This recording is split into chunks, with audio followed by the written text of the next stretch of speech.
Pessoal, tudo bem? Continuando a nossa aula 4 de hidrologia, finalizando, da aula presencial para a gente entrar na aula 5, dos aspectos físicos da bacia hidrológica, Ordenamento da rede de canais, Aqui o ordenamento de Strahler, válido até hoje. Ele dá ordenamento da ordem de 1 a 4, primeira, segunda, terceira e quarta ordem. Então, os canais primários, que são as nascentes, são designados como de primeira ordem. A junção de dois canais primários forma um de segunda ordem e assim sucessivamente. A junção de um canal de primeira ordem a um canal de ordem superior não altera a ordem desse. Tá? A ordem do canal da bacia, de saída da bacia, também é a ordem da bacia. Então, quando você tem um canal de primeira ordem que drena, que se junta a um de segunda ordem, não altera para de segunda ordem, tá? Então vamos lá, ó. A gente pegando aqui essa rede fluvial, tá? Aqui nós temos a nascente, um de primeira ordem e outro de primeira ordem. Quando esses dois se juntam, tá? Lembrando que o fluxo está descendo aqui, formam um canal de segunda ordem, ok? Partindo para esse outro lado, uma nascente aqui, outra nascente aqui, primeira ordem, dois canais de primeira ordem formando um outro de segunda ordem, tá? Aqui então a gente tem um canal de segunda ordem e outro de segunda ordem, formando um terceiro então de terceira ordem, ok? Caminhando aqui, continuando, temos um de terceira ordem, tá? E desembocando aqui um de primeira ordem. Não altera a ordem do canal. Então, esse canal aqui na sequência mantém-se como de terceira ordem, ok? Vou lá para o outro lado do canal, ok? Então, um canal de primeira ordem, outro de primeira ordem, formando um de segunda ordem. Tranquilo? Bem, vamos aqui. Um de primeira ordem, outro de primeira ordem, formando outro canal de segunda ordem. Dois de segunda ordem, tá? Um desembocando no outro, formando um canal de terceira ordem. Aqui uma nascente, desembocando no canal de terceira ordem, mantém como terceira ordem. Tá? Dois de terceira ordem, desembocando, formando um canal de quarta ordem. Ok? Tranquilo? Aqui um canal de primeira ordem, um nascente, desembocando num canal de quarta ordem, a gente tem um canal de quarta ordem. Ok? Então podemos dizer que essa bacia é uma bacia de quarta ordem. Tá? Delimitação da área da bacia, a gente já viu a aula passada presencial, Então, em uma bacia topográfica da região, traça-se o divisor de águas, a gente fez em loco. Como é óbvio, essa planta deve ter altimetria e escalas adequadas. As mais adequadas são 1 para 5.000, com curvas de nível de 5 em 5 metros. Para bacias urbanas, e escala 1 para 10.000, com curvas de 10 em 10 metros para bacias rurais. Após a delimitação com a ajuda de planímetro, meios geométricos ou software, AutoCAD, calcula-se a área da bacia que corresponde à área plana em projeção horizontal inclusa entre seus divisores. Para entender o funcionamento de uma bacia hidrográfica, torna-se necessário expressar quantitativamente as manifestações de forma, a área da bacia, sua forma geométrica, de processo, escoamento superficial de deflúvio e suas interrelações. Vários parâmetros físicos foram desenvolvidos, alguns deles aplicáveis à bacia como um todo, enquanto que outros relativos apenas a algumas características do sistema. O importante é reconhecer que nenhum desses parâmetros deve ser entendido como capaz de simplificar a complexa dinâmica da bacia hidrográfica, a qual inclusive tem magnitude temporal. Esses parâmetros e suas interrelações podem ser classificados em parâmetros físicos, alguns exemplos, Área, fator de forma, compacidade, altitude média, declividade média, densidade de drenagem, número de canais, direção e comprimento do escoamento superficial, comprimento da bacia, isometria, que é a relação entre área e altitude, comprimento dos canais, padrão de drenagem, orientação, rugosidade dos canais, dimensão e forma dos vales, índice de circularidade e outros. Parâmetros geológicos, tipo de rochas, tipo de solos, tipo de sedimentos fluviais e outros. Parâmetros de vegetação, tipos de cobertura vegetal, espécies, densidade, índice de área foliar, biomassa e outros. Interrelações, lei do número de canais, razão de bifurcação, lei do comprimento de canais, relação entre comprimento médio dos canais e ordem, lei das áreas e relação de ordem. Área. A maioria das características da bacia está de alguma forma correlacionada com sua área. A área deve ser definida em relação a um dado ponto ao longo do canal ou a própria saída da confluência da bacia.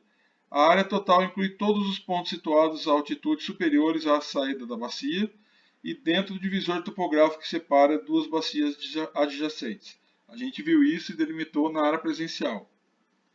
A determinação da área deve ser feita com muito rigor a partir de fotografias aéreas, mapas topográficos ou levantamento de campo, se possível com auxílio de software. A gente usou, né, a planta topográfica do IBGE escalam para 50 mil. Outro parâmetro físico aqui, né, importante, a densidade de drenagem. Né? Horton, em 32, definiu a densidade de drenagem como sendo a razão entre o comprimento total de canais e a área da bacia hidrográfica. É um índice importante, pois reflete a influência da geologia, topografia do solo e da vegetação da bacia hidrográfica. Está relacionado com o tempo gasto para a saída do escoamento superficial da bacia. Né? E a equação é o seguinte: densidade de drenagem é L sobre A, onde a densidade de drenagem é km por quilômetros quadrados, L é o comprimento total de todos os canais em quilômetros e A é a área da bacia em quilômetros quadrados. Tá? Aí você dá uma caracterizada, né? Quanto à densidade de drenagem, as bacias podem ser classificadas. Então existe uma faixa de caracterização, de classificação, que é dada por Strahler, também em 57. Então, a densidade de drenagem ela pode ser classificada como baixa densidade de drenagem, né, até 5 km por quilômetro quadrados, média densidade de drenagem entre 5 e 13,5, alta entre 13,5 e 155,5 e muito alta, né, acima de 155,5, ok? Em relação à forma da bacia hidrográfica, quando representada em um plano, apresenta a forma geral de uma pera. Dependendo da interação clima-geologia, todavia, várias outras formas geométricas podem existir. Em qualquer situação, a superfície da bacia é côncava, a qual determina a direção geral do escoamento. A forma é uma das características físicas mais difíceis de ser expressa em termos quantitativos. A forma da bacia, bem como a forma do sistema de drenagem, pode ser influenciada por algumas outras características da bacia, principalmente pela geologia. A forma pode também atuar sobre alguns processos hidrológicos ou sobre o comportamento hidrológico da bacia. Inúmeros métodos de descrição da bacia foram apresentados, conforme explicado por essa literatura aqui. Vamos apresentar uma mais tradicional, que é de Horton, né, que propôs o fator de forma pela seguinte equação. F, que é o fator de forma dimensional, é a área da bacia dividido pelo comprimento, né? Ok? Então, a gente pode explicar da seguinte maneira, né? Esse índice de forma pode, por exemplo, dar a indicação sobre a tendência a inundações, conforme ilustrado na figura. Tá? Então, um exemplo aqui, ó, duas bacias de mesma área, uma mais comprida e outra mais de forma circular. Tá? As duas com 20 km quadrados, tá? Uma tem 10 km de comprimento e a outra tem 5. Ok? Aqui a gente tem uma precipitação que não pega a bacia inteira e aqui outra que pega a bacia inteira, indicado por essas setas. Tá? Então o fator de forma é 20 km quadrados dividido por L ao quadrado, né, comprimento 10, então 0,2. E aqui a gente tem uma bacia B com 20 por 5 ao quadrado, por 25, 0,8. Então aqui 0,2 e aqui 0,8. Quanto mais próximo de 1, então mais próximo do formato circular ela vai ser. Então, maior a tendência a ter inundação. Tá? Então quanto mais próximo de 1, mais próximo do formato circular e maior a tendência a ter inundação. Ok? Então, ó, o escoamento direto de uma dada chuva na bacia A não se concentra tão rapidamente como em B, além do fato que bacias longas e estreitas como A são mais dificilmente atingidas integralmente por chuvas intensas. Comparativamente, bacias com fator de forma maior têm maiores chances de sofrer inundações que bacias de forma menor. Ok? Tempo de concentração. A forma superficial de uma bacia hidrográfica é importante devido ao tempo que leva a água dos limites da bacia hidrográfica para chegar à saída da mesma. O tempo de concentração é definido como o tempo a partir do início da precipitação necessário para que toda a bacia contribua para a sessão de estudo.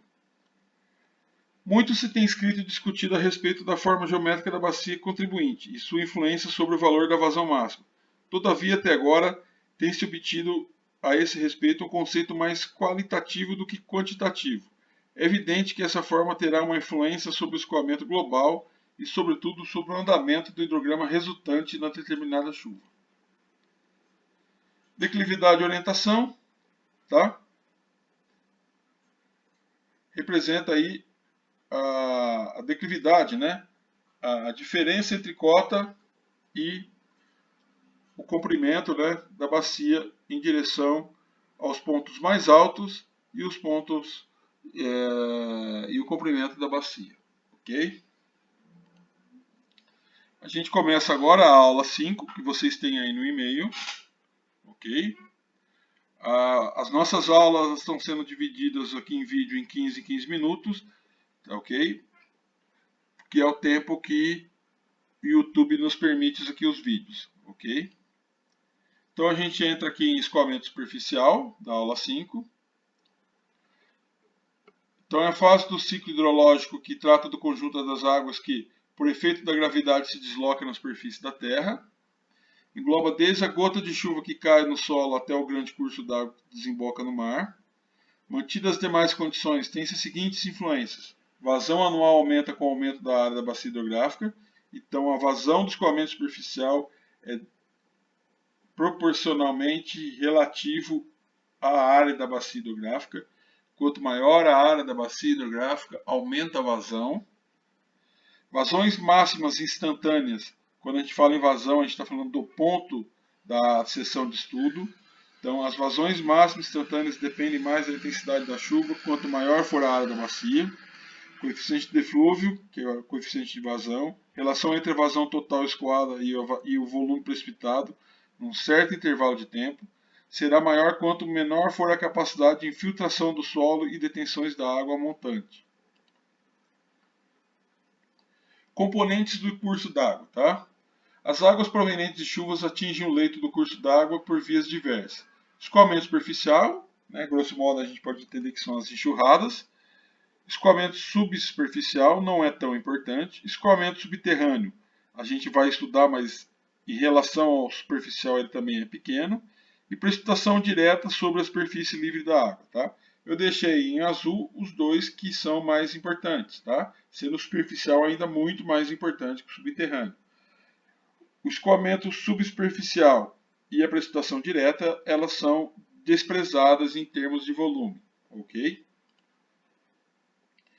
Então aqui a gente tem uma imagem, tá, que representa aqui a vazão de estiagem, tá? Aqui a vazão no período de elevação, tá? Aqui a gente tem a vazão de várzea, tá? E aqui quando a gente tem uma chuva muito extensa, tá? Uma chuva muito elevada, tá? É a vazão que atinge todo o brejo, tá? Do curso d'água, ok? Então quando a gente coloca o que a gente chama de batimetria, é esse formato que a gente vê, quando a gente põe números, tá? Então a gente põe como se fosse um gráfico, tá? Onde tem a distância e a cota, tá ok? Devido ao período agora de 15 minutos, a gente encerra o vídeo por aqui e vou começar um novo vídeo, ok? O vídeo 2 da aula 5, ok?